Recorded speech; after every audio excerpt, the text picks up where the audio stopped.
어떻게 대답할까요? 이집트를 떠날 때 이집트 사람들이 우리들에게 줬어. 그것이 문학적으로 여기에서 준비되어 있다라고 설명하는 사람들도 있습니다. 몇 가지 생각해 볼 것들이 있습니다. 우선 첫 번째로, 지금까지 아홉 번째 어둠까지 그 이집트의 강이 핏물로 변하는, 피로 변하는 그건 첫 번째 재앙부터 아홉째 재앙까지 끊임없이 야훼는 한편으로는 파라오와 다른 한편으로는 이집트의 신들과 대결하고 있습니다. 그런데 이 마지막 10번째 재앙에서는 그 이집트의 모든 신들과 한꺼번에 싸우고 있는 야훼의 모습을 우리가 행간해서 읽어야 합니다. 왜냐? 신과 인간의 관계는 이거예요. 인간은 신을 위해 제사를 드리고 신은 인간을 보호해 줘야 합니다. 근데 그 보호받는 인간에게 가장 중요한 것은 뭡니까? 예나 지금이나 그 사람의 재산입니다. 그러면 고대인들에게 재산 목록 1호는 뭘까요? 그건 아이들입니다. 그렇죠? 아이들은 자신들의 군대이기도 하고 자신들의 보호를 받을 수 있는 노동력이기도 하고, 그 다음에 뭐 인간적으로 봐서도 오늘날 여러분들에게 제일 소중한 존재는 누굽니까? 가끔 어떤 분이 남편이라는 말씀을 하셔서 뭐 하여튼 제가 사제생활을 하면서 몇 분 그런 분들을 만났어요. 저는 아이들보다 배우자가 더 소중합니다. 실제로 그런 분들을 몇 분 만났어요. 그래서 뭐 맛있는 게 생기면은 우선 배우자 먹이고 그 다음에 아이들 먹입니다. 그렇죠? 근데 일반적으로 한국 가정의 95%는 아이들이 더 소중할 것 같아요. 배우자는 조금 원수처럼 생각하는 게 틀린 거. 아무튼 그런데 따라서 그 신들은 누구를 보호해 줘야 됩니까? 사람을 보호해 줘야 됩니다. 아브라함에게 성조사에서도 하느님이 땅만 약속하시는 것이 아니라 뭐를 약속합니까? 자손들을 약속합니다. 자손들이 하늘의 별처럼 바다의 모래처럼 땅의 먼지처럼 많게 해주겠다라는 그와 같은 말씀을 합니다. 그런 자손들. 그런데 이집트의 신들이 이집트인들의 그 마지들을 지켜냅니까? 못 지켜냅니다. 야훼의 승리입니다. 창세기 49장 3절을 보면 어떤 문학적인 묘사를 통해서, 신명기 21장 17절을 보면 법적 해석을 통해 그 장자, 마지가 갖는 특별함을 설명합니다. 야곱의 12아들 중에 르우벤이 첫째 아들입니다. 르우벤아, 너는 나의 맏아들, 나의 힘, 내 정력의 첫 열매, 너는 영광이 넘치고 힘이 넘친다. 어떤 장자의 권리를 인정해주는 특별한 축복을 야곱이 르우벤에게 내립니다. 신명기에서도 어떤 게 나오냐면 신명기 21장 이렇게 보면 사랑하는 여자와 미움받는 여자가 있었는데, 비록 그 둘이 다 아들이 있다고 해도 맏아들인 그 미움받는 여자의 아들 대신에 사랑받는 여자의 아들에게 장자권을 줄 수는 없다라고, 미움받는 여자의 아들을 맏아들로 인정하여 그에게 자기의 모든 재산에서 2몫을 주어야 한다 라고 얘기합니다. 따라서 이런 법규가 있다는 것은, 이런 규정이 신명기 법전에 나와 있다는 것은 어떤 것을 뜻합니까? 실제로 그런 일이 있었다. 그다음 비슷한 얘기가 어디에서 나옵니까? 야곱이 아내가 둘이 있었는데 라헬은 좋아했고 레아는, 이건 라반의 계략에 의해서 결혼한 그런 어떤 좀 정략적인 그런 결혼이기 때문에 하지만 나중에 그 12아들에게서는 그 목록이 다 들어가는, 그럼에도 불구하고 야곱이 누구를 편애합니까? 요셉은 누구의 아들이죠? 라헬의 아들입니다. 그래서 그와 같은 이야기 안에 이런 사회적인 현상이 좀 들어가 있는 그것을 우리가 볼 수 있습니다. 우리나라 조선 왕조에서도 자주 볼 수 있는 그런 이야기인 것 같아요. 시편을 보면 시편 135장 또는 136장은 야훼를 기억하면서 뭐라고 기억하느냐? 이집트의 맛배들을 치신 분으로 야훼를 찬양하고 있고, 더 재미있는 것은 히브리 그 서에서도 보면은 다음과 같은 내용으로 나옵니다. 히브리서 11장 믿음으로써로 시작하는 아주 유명한 구절인데요. 그러면서 모세는 파스카 축제를 지내고 피를 뿌려 마다들과 맛배의 파괴자가 그들을 건드리지 못하게 하였습니다 라고 이야기하는데, 그렇죠? 다른 9가지 재앙에 관해서는 큰 관심이 없고 무엇에 대해서만 관심이 있는 겁니까? 10번째 재앙에 관해서 어떤 깊은 관심을 보이는 이런 태도들을 우리가 만날 수가 있습니다.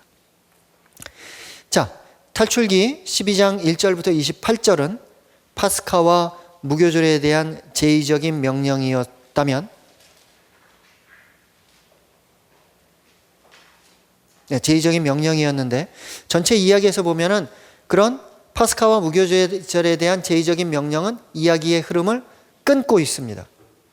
그런데 지금 우리가 함께 읽은 탈출기 12장 29절에서부터 이야기가 본래의 흐름으로 돌아왔고, 모세가 파라오에게 경고한 11장 4절 이하의 내용이 이제 실현됩니다. 마지의 죽음에 대해서는 이미 탈출기 4장부터 예고되었고 11장에서 예고된 대로 이집트의 모든 계층에 대한 재앙으로서 이집트의 마지들이 죽게 됩니다. 그 전까지의 재앙에서는 상류계층은 사실은 문제가 없었어요. 하류계층만, 중산층 이하만, 당시에 뭐 중상층이라는 개념이 없었겠죠. 아무튼 왕과 귀족들은 영향을 안 받는, 밑에 있는 사람들만 고생하는 그와 같은 내용이었는데, 마지들의 죽음에 있어서는 모든 사람에게 그런 재앙이 닥치는 그 내용입니다. 그럼에도 불구하고 오늘날의 관점에서 이 하느님을 우리가 좋아하기는 조금 어려울 것 같아요. 애들을 죽이다니, 뭐 이런 것들에 대한 생각을 해볼 수가 있을 것 같아요. 단지 구약신학적인 관점에서는, 구약신학은 나중에 그 탈출기 20장부터 시작되는 개약의 책에서도 그와 같은 내용이 발견됩니다만, 동태복수법이 정의로운 법입니다. 그 동태복수법이 곧 정의예요. 따라서 파라오가 이스라엘의 아이들을 죽인 것처럼 야훼도 이집트의 아이들을 죽인다 라는 동태복수적인 의미로 이 10번째 재앙을 이해할 수 있을 것이고, 그게 첫 번째 어떤 탈출기 저자의 입장에서 변명, 신학적 변명으로 할 수 있는 첫 번째 변명이 될 것이고, 두 번째 변명은 야훼로서도 최선을 다했다. 앞에서 이런 재앙도 내리고 저런 재앙도 내려봤는데 그 9가지 재앙이 진행되었을 동안 파라오는 꿈쩍도 안 했다. 따라서 10번째 이 극단적인 마지막 선택에 이를 수밖에 없었다라는 어떤 그 신학적 변명의 두 가지 그 내적 논리를 우리가 이해할 수 있을 것 같습니다. 자, 파라오의 그런 완고함, 파라오의 완강함 때문에 결국 인간이 죽게 되는 이와 같은 일이, 그 중에서도 아이들이 죽게 되는, 우리가 가장 사랑하는 그 아이들이라는 다음 세대가 이렇게 그 죽음을 맞이하게 되는 엄청난 결과를 우리가 지금 탈출기 텍스트 안에서 읽어가고 있습니다. 우리가 살아가고 있는 세상 안에서도 마찬가지죠. 지금 굉장히 많은 사람들이, 그렇죠, 이미 수십 년 전부터 생태적인 재앙에 관해서 경고해 왔습니다. 이렇게 해서는 안 된다. 그렇죠? 우리가 우리 주위에 있는 생태계와 공존해야지 이렇게 파괴하고 착취하고 개발하고 하는 것들은 인간에게 있어서 나중에 거대한 재앙이 될 것이다. 특히 누구에게? 다음 세대들에게. 그렇죠? 커다란 재앙이 될 것이다. 지금 일본에서 왜 후쿠시마 그게 있었잖아요. 그렇죠? 그런 방사능 문제가 생겼을 때 가장 큰 피해를 받는 게 누굴까요? 아이들입니다. 지금 일본에서 아이들의 그런 발병률이 굉장히 높아지기 시작했다는, 특히 이제 후쿠시마 지역을 중심으로 해서 그와 같은 이야기들을 듣게 됩니다. 그리고 전 세계적으로도 그와 같은 아동의 질병에 관해서 많은 그런 환경적인 질병에 관해서 이야기를 듣기 시작합니다. 그렇죠? 무엇 때문에? 궁극적인 건 출발은 뭡니까? 인간의 욕심 때문에, 우리들의 탐욕스러움들 때문에 결국 누가 피해를 받느냐, 누가 그 벌을 받느냐? 우리가 가장 사랑하고 가장 아끼는 그 다음 세대가 받는 벌에 관해서 우리들이 조금은 근본적인 문제에 관해서 이 파라오의 이집트에 있었던 10가지 재앙이 지금 우리가 살고 있는 이 세상 안에서 계속해서 그 진행되고 있는 그 문맥을 읽어내는 것이 중요하겠습니다. 좀 세상이 제가 말하는 이 이야기에 좀 귀를 기울여 주셨으면 좋겠어요. 저는 자식도 없는데 그렇죠? 그냥 돌아다니면서 강의하면서 이 이야기를 하는데 자식이 있는 분들은 조금은 좀 덤덤하게 그런 이야기를 들으시는 것 같아요. 예, 마지막으로 이건 굉장히 재미있는 내용인데요.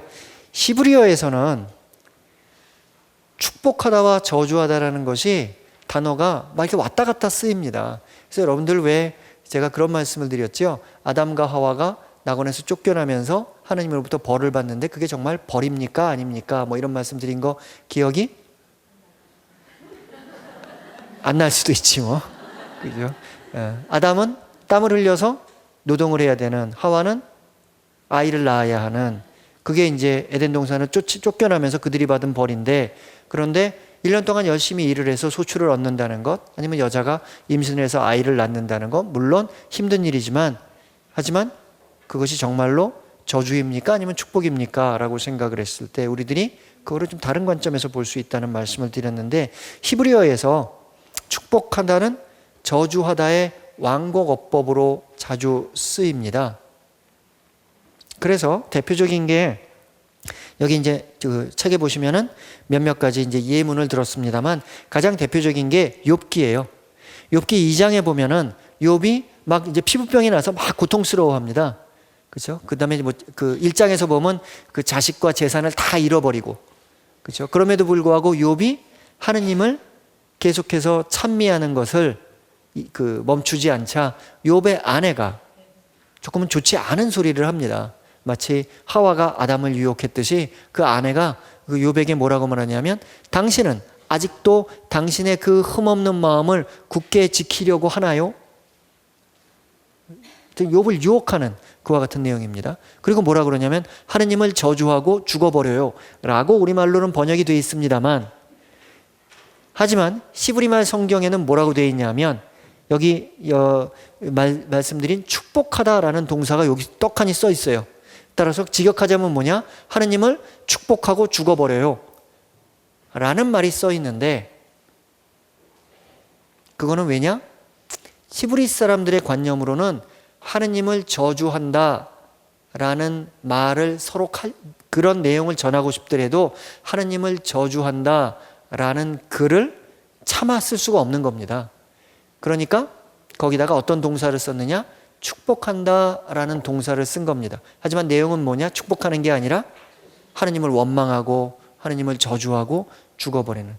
그러나 하느님은 결코 저주받아서는 안 되는 존재이기 때문에, 그렇죠? 히브리 사람들은 텍스트를 쓰면서 감히 그 단어를 쓰지 못하고 거기다가 어떤 단어를 썼다? 축복한다. 하지만 성경을 번역하는 사람들은 용감하게 뭐라고 번역했느냐? 저주한다라고 번역을 했다. 우리 번역가들이 용감한 겁니다. 예. 아무튼 히브리 사람 관념으로는 이 말을 도저히 쓸 수가 없는 겁니다. 예, 그리하여 그들이 이집트에서 나옵니다. 이집트 탈출. 그렇죠? 그러면서 제가 그 의문부호와 함께 다음과 같은 세 단어를 썼습니다. 나온 거냐? 아니면 떠난 거냐? 아니면 쫓겨난 거냐? 내용을 읽으면서 분별해 보도록 하죠. 37절, 마침내 이스라엘 자손들은 라메세스를 떠나 수콧으로 향하였다. 아이들을 빼고 걸어서 행진하는 장정만도 60만 가량이나 되었다 라는 겁니다. 그렇죠? 그러면서 지금까지는 있지 않았던 여러 가지 정보들이 등장합니다. 첫째는 지명, 라메세스, 수콧. 둘째는 숫자, 이집트를 떠나는 게 장정만 60만이었다. 그 다음에 시간, 430년 이라는 시간이 등장합니다. 시간은 문제 뒤에 등장하죠. 아무튼 이 전체적인 맥락 안에서 이런 정보들이 등장합니다. 하지만 우리에게 도움이 안 돼요. 왜냐? 라메세스가 어딘지, 수콧이 어딘지 모릅니다. 우리에게 별로 도움이 안 되는 정보예요. 두 번째로는 60만이 떠났다 그러는데 이게 대단한 숫자입니다. 그렇죠? 이게 대단한 숫자입니다. 60만이 시나이 광야에서 40년을 지낼 수가 없습니다. 시나이 광야에서 60만이 어떻게, 시나이 광야가 그렇게 넓지 않습니다. 그렇죠? 그런데 그들이 60만이 거기를 떠돌았다. 이거 조금 생각하기 어려운 그와 같은 일입니다. 따라서 오늘날 사람들은 이 숫자를 믿지 않는 경향이 있습니다. 그렇죠? 그래서 이 숫자를 보면 그 60만이라고 나오는데 그 다음 구절 한번 봅시다. 그 밖에도 많은 이국인들이 그와 함께 올라가고 양과 소와 수많은 가축대도 올라갔다. 따라서 이국인들은 60만에 포함된 겁니까? 포함 안 된 겁니다. 따라서 숫자는 점점 늘어날 겁니다. 장정만 60만이라면 전체 인구는 얼마가 될까요?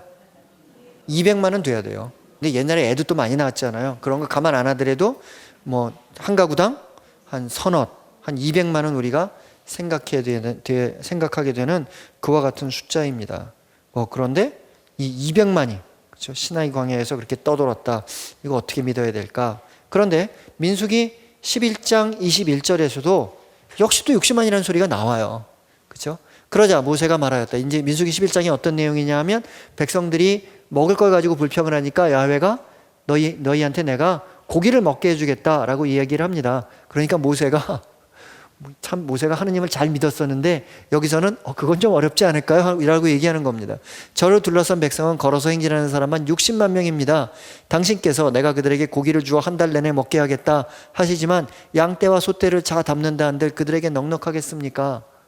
라고 모세가 하느님한테 좀 의심을 제기하는 장면입니다. 이제 자꾸 이러다가 모세가 나중에는 약속의 땅에 자기도 못 들어가는 거죠.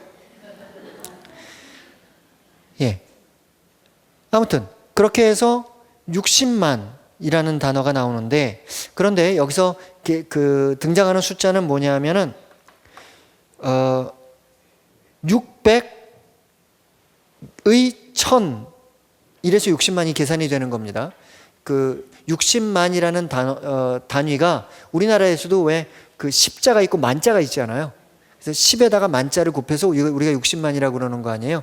그 히브리 단어도 역시 마찬가지입니다. 히브리 단어에서는 먼저 그 1000 단위가 있고 그 다음에 다시 1000 단위가 나오면서 100만을 얘기하게 되는데 여기서는 600, 1000이라는 단어거든요. 근데 그 1000에 해당하는 엘레프라는 그거를 우리가 1000이라고 보지 말고 가문 또는 부대라고 우리가 볼 수 있지 않느냐라고 주장하는 사람들이 있어요. 그래서 이거를 어떻게 번역하느냐 하면 그들은 약 600부대의 보병들이 이집트를 떠났다라고 해석하는 사람들도 있습니다. 근데 그 해석이 어디서 무너지냐 하면 여기 본 민수기 11장에서 보면 분명히 또 60만이라고 얘기하잖아요. 근데 물론 이것도 600부대로 얘기할 수 있겠다라고 우리가 할 수도 있는데 정작 문제가 탈출기 38장에 가면 이때는 아예 밑에 단위까지 다 얘기를 해버려요. 60만 3,550명. 무지하게 잘 쉬었지요? 60만 3,550명. 따라서 탈출기의 저자에게는 60만이 중요한 겁니다. 그때 나올 때 60만이었다. 60만이면 12지파로 계산하면 지파당 몇 만이죠? 지파당 5만입니다. 자꾸 이런 거 계산하셔야지 치매가 안 걸려요. 한 지파당 5만. 그래서 12지파 60만. 예. 그 다음에도 또 문제가 생깁니다. 그 밖에도 많은 이국인들이 그들과 함께 올라가고, 그렇죠? 근데 이 이국인들이라는 단어의 그 어감에는 어떤 뜻이 있냐면 섞였다라는 뜻이 있습니다. 그렇죠? 따라서 우리말로 따진다면 어떤 의미가 될까요? 섞였다 그러니까 순수한 의미에서의 이스라엘 사람들은 아니지만 무언가 좀 피가 섞여 있는 사람들로서 이 단어가 그런 어떤 어감을 갖고 있다라고 우리가 이해할 수 있습니다. 똑같은 단어가 그래서 다른 단어를 찾아보니까 예레미야서 50장에도 나오는데 여기서는 어떤 뜻이냐 하면 칼이 바빌론의 말과 병거들에게 그곳에서 함께 사는 모든 혼합 종족에게 떨어지니 따라서 여기서는 바빌론에 가서 이렇게 보니까 그곳에는 순수한 단일 민족도 있고 민족들 사이에 섞여 있는 민족들도 있더라라는, 그 민족에게도 칼이 떨어지니까 이건 좋은 게 아니라 벌을 받는 겁니다. 그렇죠? 하느님의 칼이 글로 떨어진다. 하지만 여기서 중요한 건 혼합종족이라는 의미로 느헤미야 13장 3절에서도 등장하는데, 백성은 이 율법을 듣고 이스라엘에서 모든 이방 무리를 분리시켰다라는데, 이건 뭐냐? 에스라와 느헤미야는 굉장히 혈통 중심의 그와 같은 신학을 보여줍니다. 그렇죠? 따라서 이스라엘 사람들은 이스라엘 사람과 결혼해야만 하는, 이민족과 결혼하는 것을 좀 금지하는 그와 같은 강한 경향을 갖고 있습니다. 따라서 여기서는 이방 무리라고 하는데 그게 뭐냐?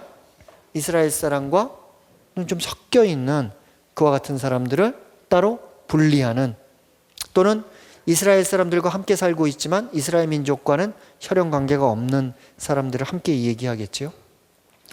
예레미야서 25장, 에제키엘서 30장에서도 이 단어가 등장하는데 아마 이방 용병들을 염두에 둔 그와 같은 표현인 것 같습니다. 따라서 무언가 하여튼 순수하지 않은, 이스라엘 사람들로만 순수한 사람들이 아닌 다른 사람들도 이스라엘과 함께 이집트에서 나왔다라는, 약간은 좀 어렴풋하게 이해할 수 있는 표현인 것 같아요. 이제 이게 얼마나 법적인 그 문제가 되는지 요 다음 파라그래프에 가면은 이 문제를 아주 깊이 다룹니다. 39절, 그들은 이집트에서 가지고 나온 반죽으로 누룩 없는 과자를 구웠다. 그 반죽 얘기는 정말 계속해서 나오죠. 반죽이 부풀지 않았기 때문이다.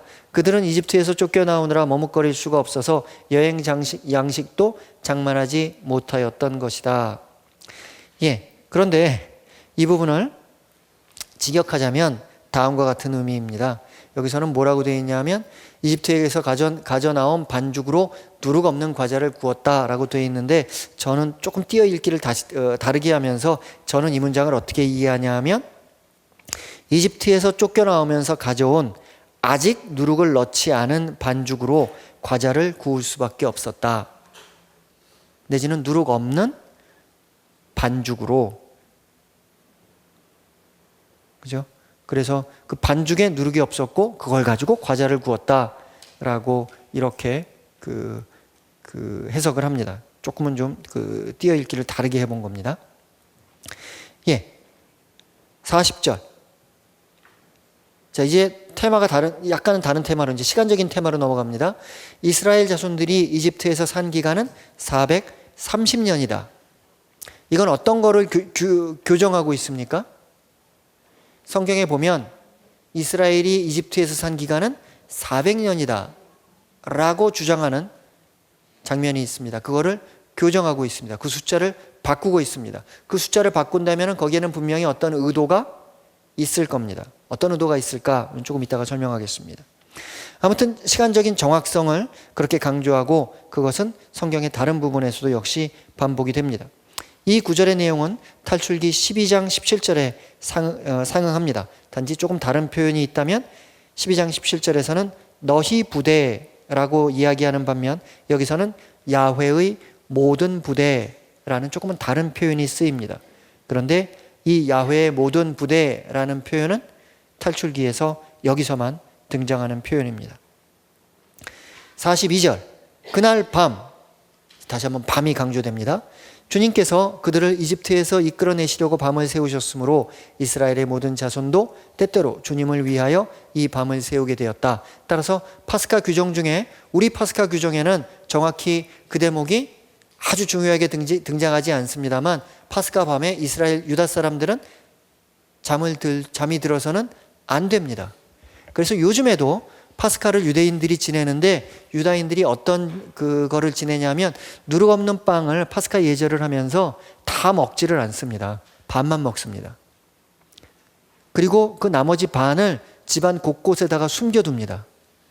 그럼 아이들이 그거를 찾아요. 그걸 찾아갖고 오면은 어른들이 선물을 줍니다.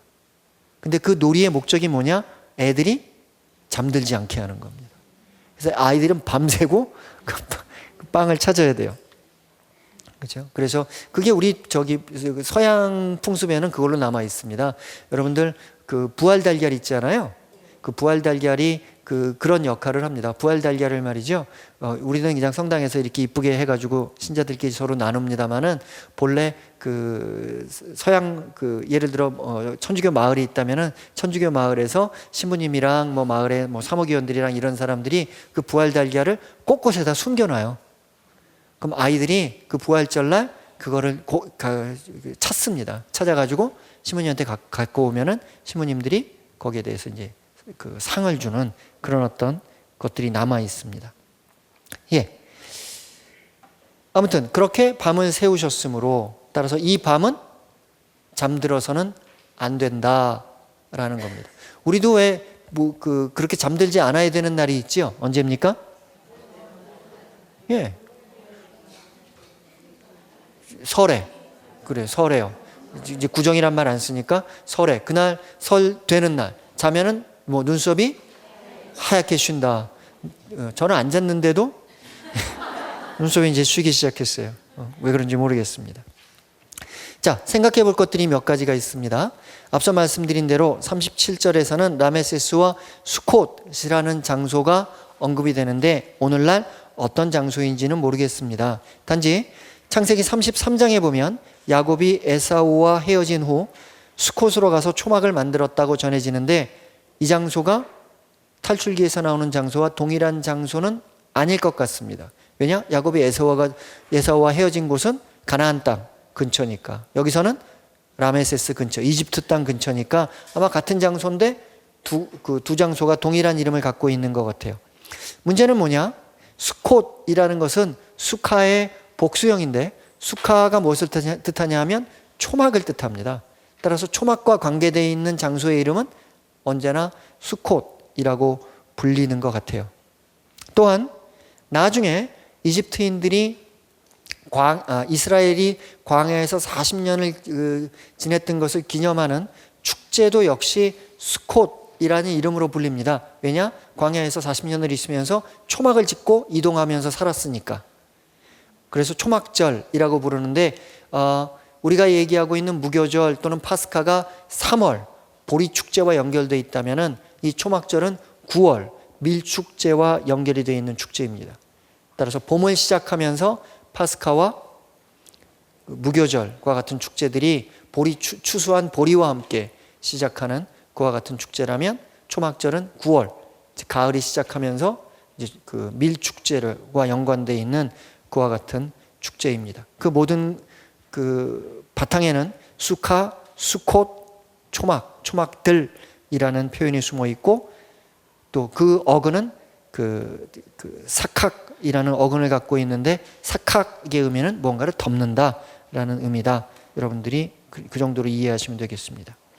60만이라는 숫자는 조금 과장된 숫자인 것이 분명합니다. 그래서 몇몇 학자들은 이 60만이 탈출기의 인구수가 아니라 나중에 왕정시대, 그러니까 다윗과 솔로몬 시대에 싸울 수 있는 사람들의 숫자.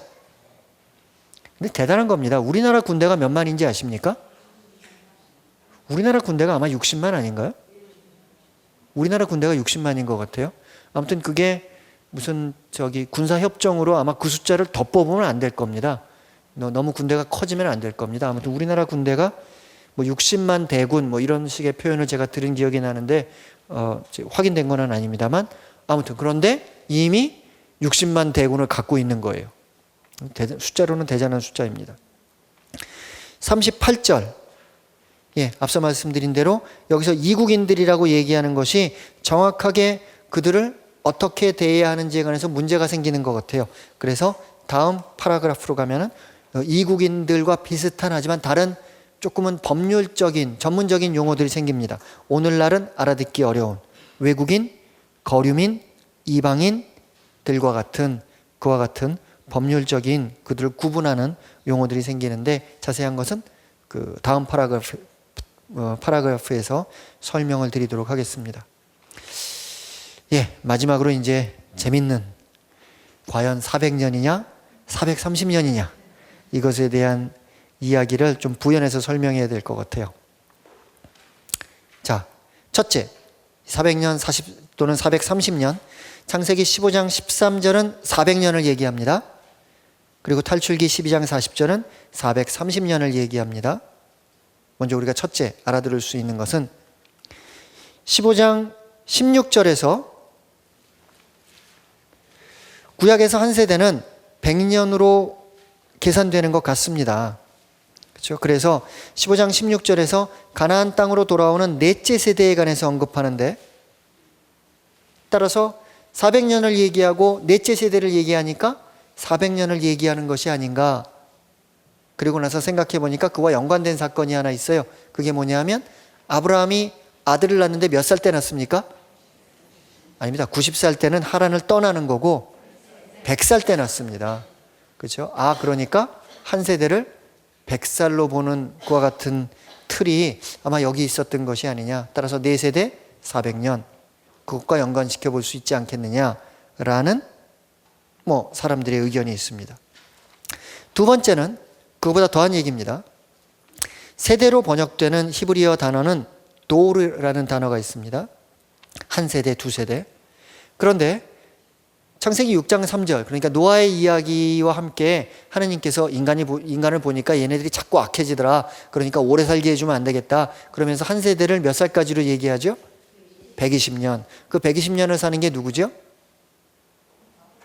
120년을 사는 게 모세입니다. 그죠? 40년, 40년, 40년 했잖아요. 그래서 4, 3, 12, 120년. 그죠? 그런 가정 위에서 넷째 세대란 앞선 세대를 360년으로 생각하고 120 곱하기 3이니까 그래서 400년에서 40년이 빠지죠? 그 40년은 광야에서의 40년을 채워놓으면 400년이 되지 않느냐라고 숫자를 맞추는 사람들도 있습니다. 세 번째로는 이것도 재밌는데요. 탈출기 6장에 보면 족보가 나오잖아요. 아론의 족보가 나오잖아요. 거기에서 보면 레위의 수명을 137년, 크앗의 수명을 133년, 아므람의 수명을 137년으로 얘기하는데 이 셋의 수명을 더하면 407년이 됩니다. 거의 400이라는 숫자가 맞춰집니다. 이것도 400 또는 430과 연관시켜서 생각해 볼 수 있지 않을까. 그와 같은 질문들. 네 번째로, 이제 이 정도 되면 굉장히 집요한 겁니다. 창세기에서 성조사들에 등장하는 숫자들을 더해봤어요. 그랬더니 215년이 나와요. 215년에 2를 곱하면 그게 430입니다. 그렇죠? 따라서 430년의 반에 해당을 하죠.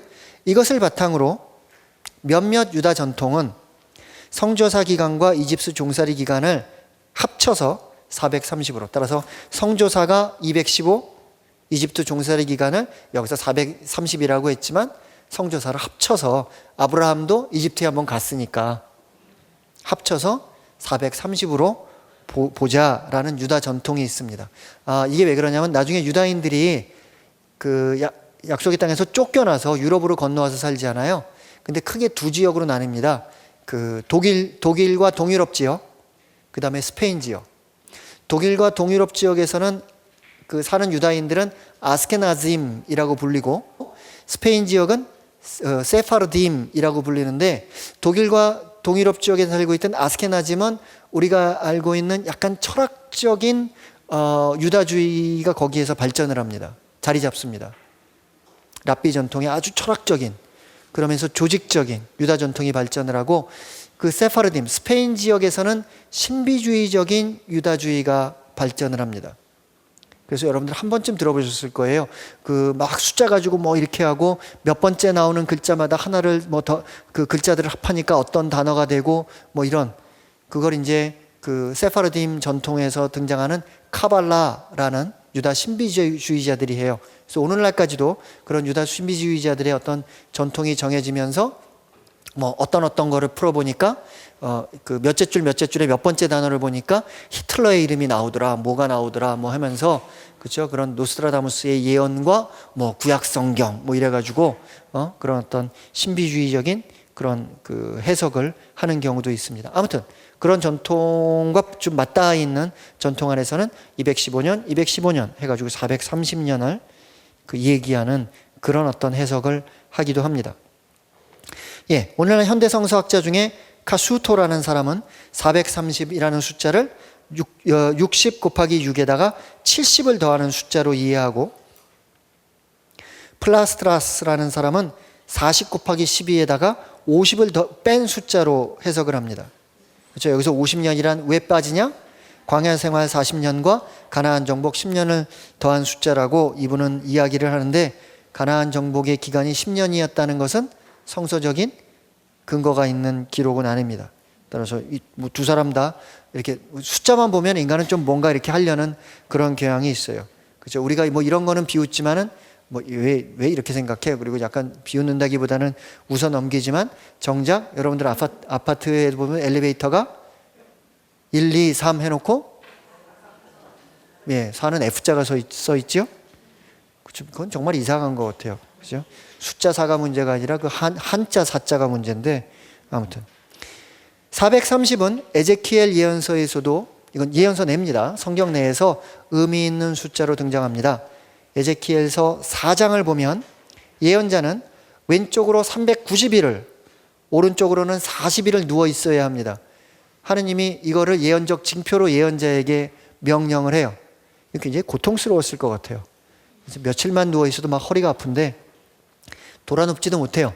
390일을 왼쪽으로, 40일을 오른쪽으로 누워 있어야 돼요. 합치면 며칠입니까? 430일입니다. 왜 430일이냐? 왜냐하면 솔로몬부터 시드키야의 시간이 430년입니다. 어떤 뜻이냐 하면 성전을 짓고 그 성전이 무너질 때까지의 기간이 430년입니다. 따라서 430년이라는 그 숫자가, 그렇죠? 솔로몬이 성전을 지으면 그 하느님 성전의 시간이라는 것을 생각해 보면은 그 유다인들에게 굉장히 의미 있는 숫자가 되었을 것이고, 그 430이라는 숫자가 이집트의 노예 생활의 숫자로 역으로 반영됐을 수도 있겠다라는 그와 같은 해석이 가능한 겁니다. 아무튼 거기다가 유배 생활은 모두 몇 년이지요? 유배 생활은 50년입니다. 그렇죠? 430에다 50을 더하면 얼마지요? 480입니다. 480은 어떤 숫자지요? 12지파가 40년. 그렇죠? 12지파가 40년. 광야에서 있었던 40년의 시간을 12지파로 곱해서 계산해 보면 480년의 시간이 나오는. 하여튼 이런 거 밤새고도 제가 할 수 있어요. 여기까지만 하고 참겠습니다. 아무튼 열왕기 전서 6장 1절에 따르면 솔로몬 통치 4년에 라고 얘기하면서 아예 숫자가 나옵니다. 이스라엘 자손들이 이집트 땅에서 나온 지 480년이 되던 해에 성전이 지어집니다. 그죠? 그리고 그로부터 480년이 지나서 유배 갔던 이스라엘 사람들이 유배에서 돌아오는 그와 같은 계산이 됩니다. 그런데 그거를 우리가 조금 더 그 숫자로 계산해 보면 솔로몬의 왕위 등극은 주전 960년경이라고 일반적으로 사람들이 생각을 하거든요. 그럼 그때부터 생각해 보면 이집트 탈출은 주전 1436년이 됩니다. 하지만 그거를 오늘날 주석학자들은 따라서 그때의 그 이스라엘이 이집트를 탈출했다라고 계산하는 사람들은 별로 없습니다. 오히려 람세스 2세의 시대로 계산하는 경우가 많고, 이 480이라는 숫자는 약간은 신학적인 숫자로, 아까 말씀드린 대로 40 곱하기 12지파의 숫자로 이것을 신학적으로 그 신학적인 의미를 부여하는 것이 일반적인 경향입니다. 아무튼 그 모든 숫자를 다 더해 보니까 창세기에서 나오는 그 숫자들, 누구는 몇 살을 살고 누구는 몇 살을 살고 하는 숫자들 계산해서 다 그 더해 보니까 아담부터 쭉 계산해 본 탈출 사건의 그 기원은 창조 후 2666년이더라 라는 그와 같은 숫자의 계산이 나옵니다. 그래서 이런 거 좋아하는 사람들은 이제 지구 종말이 언제다, 몇 년이다, 뭐 이런 것까지 계산이 나오겠죠. 그래서 뭐 2000에서 뭐 6000년, 뭐 아니면 8000년 뭐 이렇게 해서 종말론을 정죄하는 사람도 있습니다. 단지 그런 것에 대해서 여러분들이 뭐 그렇겠구나라는 믿음을 가지실 필요는 없을 것 같아요. 이스라엘 사람들이 이렇게 숫자를 가지고 계속해서 얘기하는 이유는 뭘까요? 이렇게 숫자를 가지고 얘기하는 것은 하느님께서 세상을 세우신 계획, 그렇죠? 그 질서에 맞춰서 이 세상이 하느님의 뜻에 따라 움직이고 있다. 하느님의 뜻에 따라 그들의 역사 안에서 하느님이 원하시는 일들이 일어나고 있다라는 것에 대해서 언급하고 있는 것입니다. 그렇죠? 그런 의미에서 우리들이 생각해야 할 것은 그런 그 양적인 의미에서의 숫자가 아니라 그 시간이 아니라 질적인 의미에서의 시간인 것 같아요. 그렇죠? 이제 어떤 겁니까? 배가 고프니까 밥 먹을 시간이 되었다. 피곤하니까 잠잘 시간이 되었다. 또 우리가 살고 있는 이 세상을 보니까 이제 인류가 회개하고 지금까지 살았던 것들처럼 살지 않고 우리 주위에 있는 생태계와 함께 사는 또 그렇게 그런 것에 마음을 쓸 그와 같은 시간이 되었다. 그죠? 우리 교회의 모습을 보고 우리 그 교회에 지금 있는 그와 같은 전체적인 그 흐름을 보니까 이제는 교회가 지금까지와는 다르게 회개할 시간, 쇄신할 시간이 되었다. 나 자신의 삶을 들여다보니까 내게 이제는 회개할 시간이 되었다. 이런 질적인 의미에서의 우리들의 자신의 삶과 그런 실존적인 삶과 우리들이 살고 있는 이 공동체의 역사 안에서 하느님의 시간을 발견할 수 있는 그 지혜를 우리가 깨닫는 것, 그것이 그런 성경을 읽고 묵상하는 우리들의 올바른 태도가 되지 않을까라는 생각입니다. 예, 오늘 저희들이 42절까지 보고 다음 주부터는 다시 한번 파스카 축제에 관한 규정으로 돌아가서 제2적인 규정들 살펴보도록 하겠습니다. 수고하셨습니다.